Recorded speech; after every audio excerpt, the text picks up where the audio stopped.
Welcome to the Calculus, a collection of micro lectures, video lessons, and sample exercises. Let's derive the rule of differentiating a constant or scalar multiple.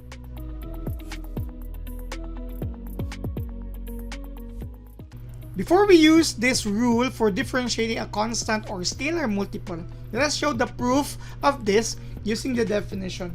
We have this general statement that if f is any function and c is a constant, and g is a function defined by the product of that constant and f of x, hence g of x is a multiple of f of x by c, okay?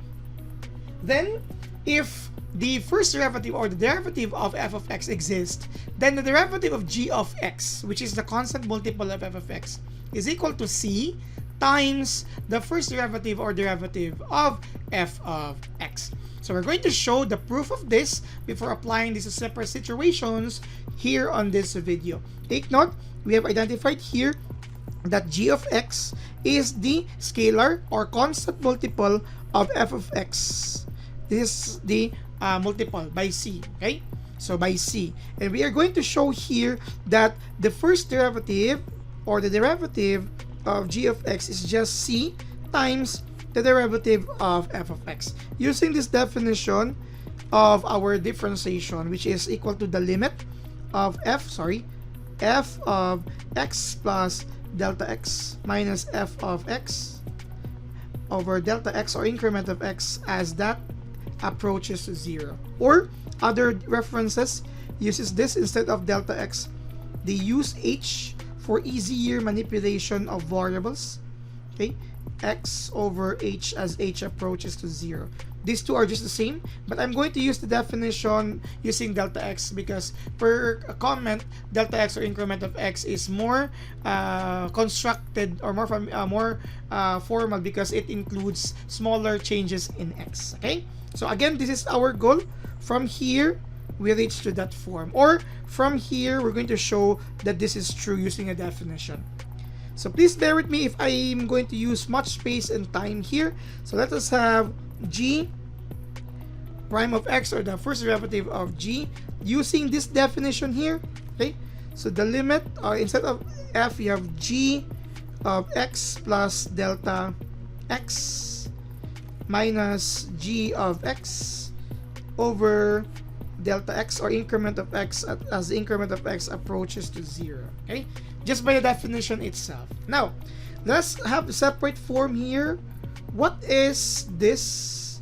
So that we could substitute that on here later, because this is a function, but it could not be operated to this, saying that we could cancel that because of the minus symbol, but not because it's still a function. So we're going to look for the representation of this form, okay, using our given idea. G of x is c times f of x. So with this is just equal to c times f of the same, because here g of x is equal to c times f of x. So for this being this way our x, so g of x plus delta x is c times f of x plus delta x. Of course, g of x here is c times f of x as being defined here earlier. So using those, substitute that here, and we have the limit. So instead of this, we'll have this form, c times f of x plus delta x, minus, instead of this, we'll be using this here, c times f of x over delta x as delta x approaches to 0.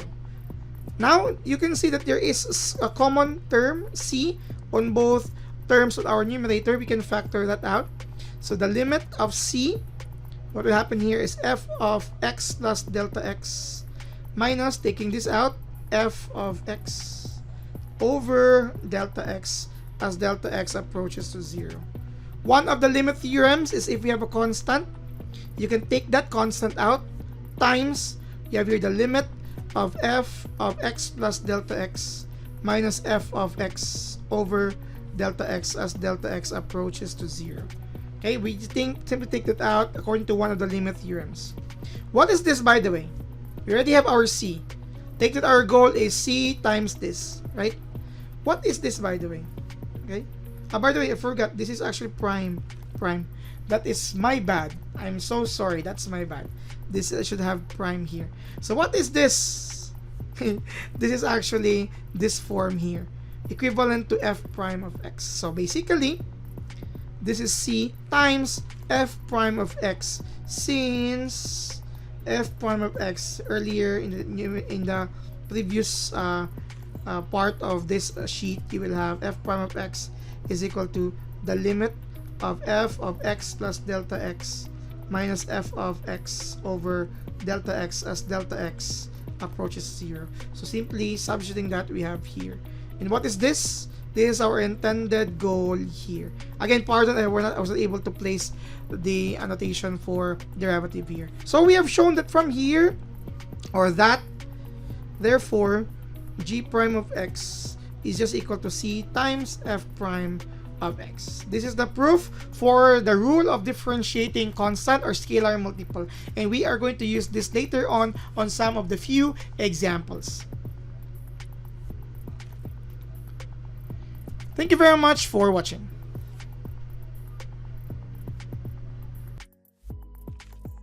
So what are you waiting for? Subscribe now.